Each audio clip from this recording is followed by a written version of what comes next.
Terima kasih Anda masih bersama kami di Kompas Petang, saya Cynthia Rompas. Saudara, daftar calon kepala daerah yang sowan ke Presiden ke-7 Republik Indonesia Joko Widodo jelang pilkada kian panjang. Calon Gubernur Sumatera Selatan Herman Deru sowan dan mendapat pesan khusus dari Joko Widodo. Calon Gubernur Sumatera Selatan nomor urut 1 Herman Deru sowan ke Jokowi di kediamannya di Sumber Banjarsari, Solo pada hari Senin. Herman mengaku menemui Jokowi untuk melapor maju kembali di Pilgub Sumatera Selatan. Herman bilang ia mendapat pesan khusus agar tidak berubah dalam sikap dan memperhatikan pembangunan infrastruktur. Jangan pernah merubah sikap, kata beliau, seperti biasa aja. Jangan berlebihan, jangan sampai merubah kondisi yang sudah baik ini. Ada perlu penekanan dari visi misi gitu nggak? Yang jelas saya tetap konsekuen dan konsisten maksud saya dengan arah yang pernah dipesankan Bapak, yakni infrastruktur, konektivitas itu penting. Itu yang paling penting karena ini bisa menggerakkan semua. Calon Gubernur dan Wakil Gubernur Jawa Tengah nomor urut 2 Ahmad Lutfi Tachiasin menemui Presiden Prabowo Subianto dan Presiden ke-7 Republik Indonesia Joko Widodo di sela pertemuan Prabowo dan Jokowi di Solo hari Minggu lalu. Dalam foto yang diterima Kompas TV, tampak Ahmad Lutfi dan Tachiasin berbincang dengan Presiden Prabowo dan Joko Widodo. Pertemuan keempatnya tak berselang lama dari acara makan malam bersama Prabowo dan Jokowi. Menurut Lutfi, Prabowo bertemu Jokowi serta menemui dirinya dan Tachiasin untuk memberi dukungan di Pilgub Jawa Tengah. Prabowo menginginkan keberlanjutan pembangunan, kata Lutfi.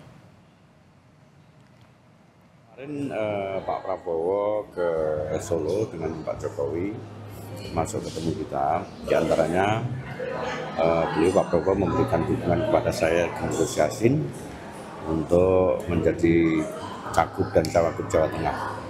Artinya beliau menginginkan adanya keberlanjutan daripada pembangunan dari pusat di wilayah yang dalam hal ini nantinya akan dilihat apabila Cagupnya dan Cawagupnya dari saya dengan Gus Yassin. Intinya itu.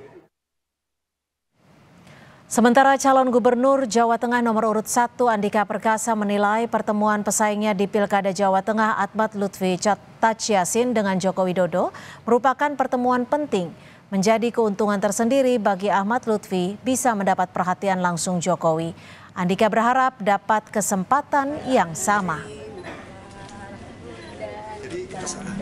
Artinya mungkin masih ada pembicaraan penting dan kalau saya sih sangat menghargai berarti keuntungan di pihak Mas Lutfi dapat perhatian langsung. Ya kita berharap kita juga punya kesempatan yang sama, dapat perhatian yang sama. Ketua DPC PDI Perjuangan Kota Solo, Jawa Tengah, FX Hadi Rudiatmo menanggapi sejumlah calon kepala daerah yang sowan ke kediaman Joko Widodo sejak purna tugas sebagai presiden. Menurut Rudi, hal itu wajar dan biasa terjadi pada pejabat yang purna tugas. Namun Rudi juga melihat ada kepanikan dari ataupun dalam diri masing-masing cakada tersebut. Itu satu mungkin mau minta doa restu. Yang kedua tentunya mau minta saran petuah dan lain sebagainya. Kemudian yang ketiga juga bisa saja ini menunjukkan kepanikan daripada kepala daerah yang sowan itu. Sehingga kalau menurut saya yang namanya perjuangan itu ya adu gagasan, adu program, bukan adu tokoh. Nah kalau ada yang kesana itu ya hak mereka. Mengapa banyak calon kepala daerah sowan ke Presiden Prabowo Subianto dan Presiden ke-7 Joko Widodo jelang pilkada? Apakah Joko Widodo dan Prabowo punya efek elektoral yang efektif bagi kesuksesan mereka di pilkada? Sudah ada Kamhar Lakumani, Deputi Bapilu Partai Demokrat yang merupakan bagian dari koalisi Kim Plus dan Direktur Eksekutif Indikator Politik Indonesia Burhanuddin Muhtadi. Selamat petang Mas Burhan, selamat petang Mas Kamhar. Terima kasih sudah bergabung bersama kami di Kompas Petang. Mas Kamhar, kalau dilihat dari banyak calon kepala daerah yang berkunjung ataupun sowan ke Presiden ke-7 Pak Jokowi gitu. Kalau ini sebenarnya undangan atau dipanggil atau bagaimana sih Mas Kamhar? Tahu infonya tidak? Terima kasih Mbak Cynthia. Jadi upaya silaturahmi yang dibangun atau dilakukan oleh para calon-calon kepala daerah yang berupaya atau berikhtiar untuk bisa diterima bersilaturahmi dengan figur-figur atau tokoh-tokoh penting yang merupakan vote getter atau apalagi seperti misalnya Pak Jokowi, salah satu putra terbaik bangsa yang pernah mengemban mandat sebagai presiden dan dengan approval rating yang sangat tinggi sampai di akhir masa pemerintahan, tentu menjadi wajar sekali jika kemudian para calon-calon kepala daerah ini berupaya untuk bisa bersilaturahmi atau diterima langsung oleh Pak Jokowi karena diyakini bahwa restu atau apalagi jika sampai pada tahap endorsement kepada calon-calon kepala daerah ini tentu akan memberikan efek elektoral. Ini yang diharapkan oleh calon-calon kepala daerah, dan ikhtiar seperti ini dalam kontestasi pilkada wajar sekali. Jangankan dengan presiden atau yang pernah menjabat sebagai presiden, dengan tokoh-tokoh masyarakat, tokoh pemuda, tokoh agama dan lain sebagainya, semua para calon kepala daerah. Jadi memang yang diharapkan adalah efek elektoral seperti itu ya Mas Kamhar ya?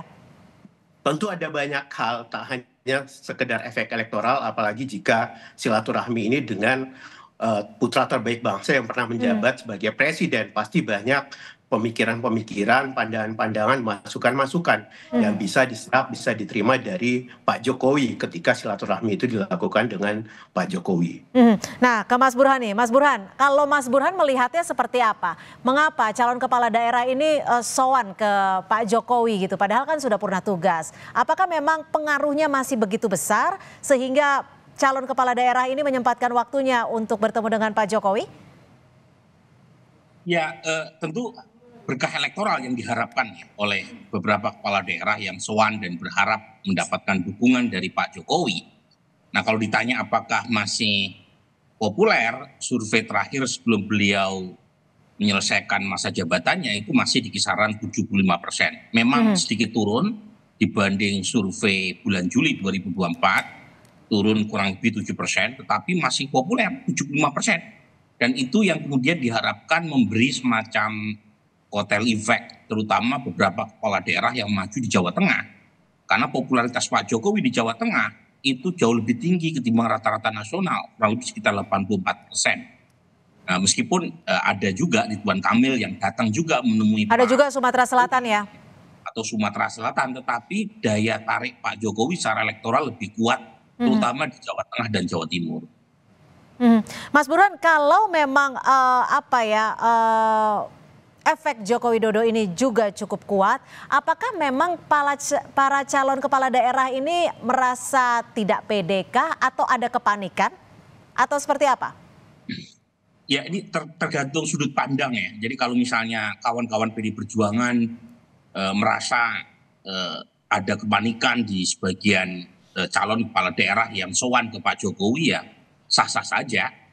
Karena faktanya kan tidak seluruh calon kepala daerah yang didukung oleh Kim Plus itu datang ke Pak Jokowi ya.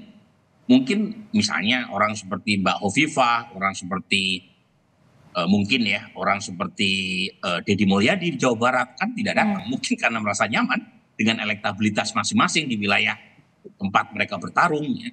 Tetapi poin saya, seberapa besar efek elektoral itu muncul kalau hanya sekedar sowan.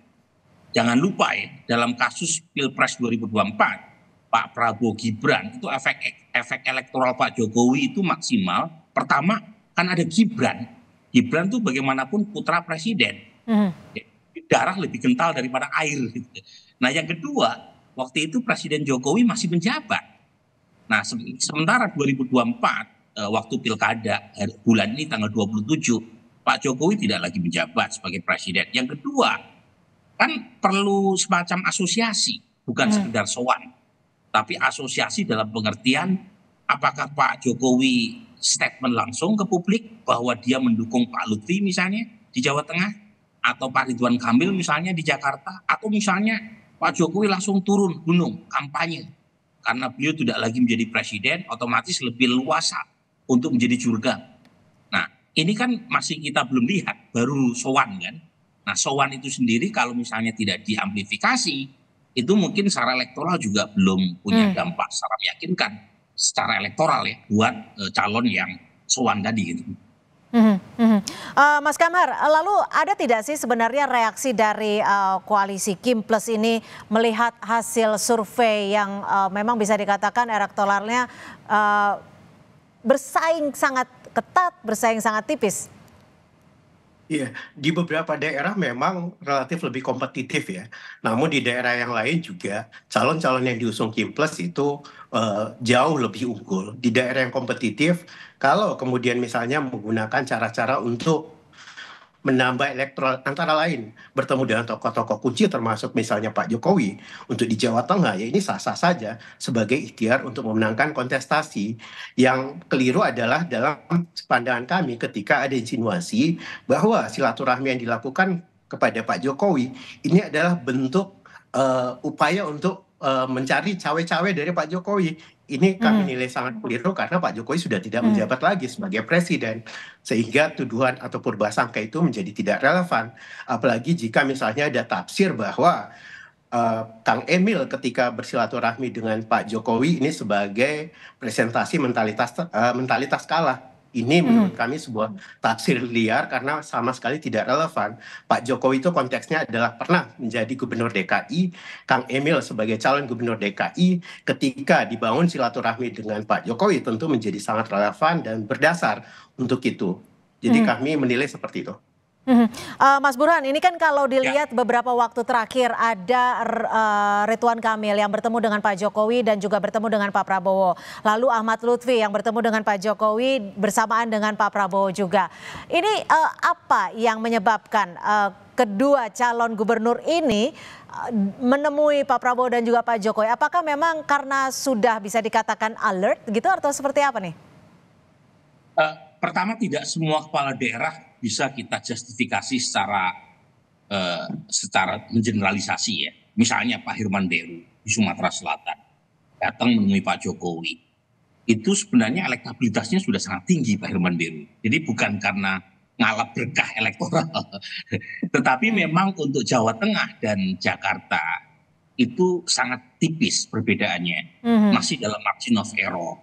Jadi kalau misalnya kubu sebelah PD Perjuangan menuduh ada kepanikan dari sisi Kim Plus dengan mendatangi Pak Jokowi dan Pak Prabowo, lagi-lagi tergantung sudut pandang perspektif masing-masing. Kan nggak salah juga kalau Mas Kamhar balik menuduh mereka dengan mengatakan panik ya kalau misalnya calon kami didukung sama Pak Prabowo dan Pak Jokowi. Kan atau karena memang dua daerah ini menjadi daerah yang sangat diinginkan untuk dimenangkan, Jakarta dan Jawa Tengah. Tentu saja Jakarta dan Jawa Tengah wilayah yang sangat krusial, dan jangan lupa ini ya, jangan lupa Cynthia ya, Jawa Tengah ini kalau misalnya Indika menang sebagai gubernur Jawa Tengah dan tentu saja menjadi gubernur atau kepala daerah di Jawa, itu salah satu tiket yang memuluskan untuk pertarungan 2029. Dan Pilpres ya? Pilpres, dan itu otomatis menjadi penantang kuat Pak Prabowo kan untuk 2029. Jadi artinya dalam konteks itu Pak Prabowo atau Pak Jokowi wajar saja dong mendukung calon yang dianggap satu kubu yang mungkin akan lebih mempermudah buat 2029. Sesuatu hal yang secara politik sangat. Kalau bicara sampai ke 2029 artinya Pak Prabowo punya kepentingan juga di sini? Ya coba lihat 2024. Dari 3 paslon, 2 diantaranya kan kepala daerah, Ganjar dan Anies Baswedan. Jadi pada titik itu masing-masing punya kepentingan. PDIP juga punya kepentingan, Cynthia. Dan dia berharap juga melakukan proses kaderisasi. Setelah Mas Ganjar gagal dalam eksperimen di 2024, mungkin dicari figur lain yang bisa lebih menjual. Dan Andika bagaimanapun mantan Panglima TNI ya, yang kemudian kalau misalnya menang di Jawa Tengah itu otomatis bisa menjadi orang nomor 1 dengan jumlah populasi 15% dari total populasi nasional. Jadi kalau kemudian masing-masing memperjuangkan kepentingan itu ya apa salahnya? Yang penting adalah dilakukan sesuai dengan aturan main. Ya. Misalnya untuk kasus Pak Prabowo, bagaimanapun beliau sekarang presiden, Ya. jadi ada aturan main. Kalau memberikan dukungan tidak boleh melanggar aturan. Nah, sesimpel itu yang Oke. kira-kira memungkinkan leveling the field itu tidak dilanggar. Mas Kamhar, jadi sebenarnya efek elektoral apa yang diharapkan dari Pak Jokowi ini untuk para calon kepala daerah?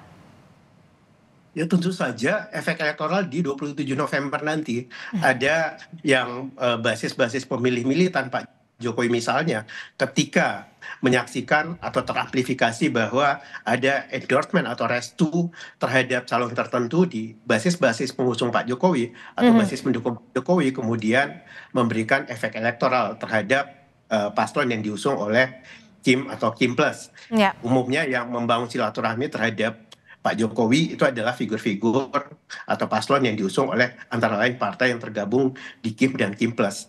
Dan tentu juga tak hanya sekedar faktor elektoral saja, karena bagaimanapun Pak Jokowi pernah 10 tahun menjadi presiden, tentu banyak hal yang bisa dikontribusikan dalam aspek ide, konsep, gagasan pada calon-calon kepala daerah tersebut. Apalagi pemerintahan ke depan ini adalah masih kelanjutan atau bagian dari kelanjutan pemerintahan sebelumnya, tentu akan lebih mudah lagi untuk membangun kolaborasi dan sinergi antara pusat dan daerah jika paslon-paslon yang diusung oleh partai-partai yang tergabung dalam Kim maupun Kim Plus ini mendapatkan mandat rakyat di daerahnya masing-masing. Baik, terima kasih Mas Kamhar Lakumani, Deputi Bapilu Partai Demokrat, dan juga Mas Burhanuddin Muhtadi, Direktur Eksekutif Indikator Politik Indonesia, sudah memberikan perspektif sore hari ini di Kompas Petang. Selamat sore.